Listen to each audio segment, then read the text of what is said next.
64 सालमा सबैभन्दा धेरै भोट लिएर आएको अर्जुन लक्ष्मी केसीले त्यो वडामा जितेर आइज भन्नुहोस् त्यसलाई वडा अध्यक्ष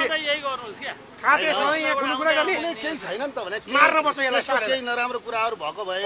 कुनै समस्या भएको भए कुनै आन्दोलन त होइन के पनि कुरा थियो पार्टीको नेतालाई भेट्न लाग्यो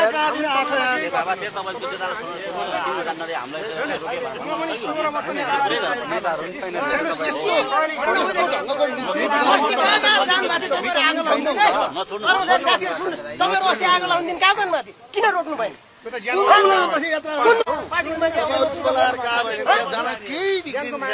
गरेर हामी हेर्दै आउँथ्यौँ नेता छैन भने हामी फर्किँदै आउँथ्यौँ पर्दैन आज बस्नेवाला छैन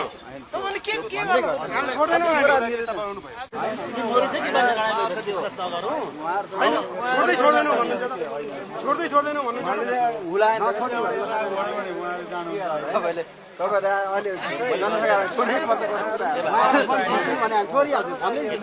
कांग्रेस एकदम नेपाली कांग्रेस हुनुपर्छ रुख सिन्धलमा छाप लाउनुपर्छ हामीले शेरबहादुरको टाउकोमा छाप लाउने होइन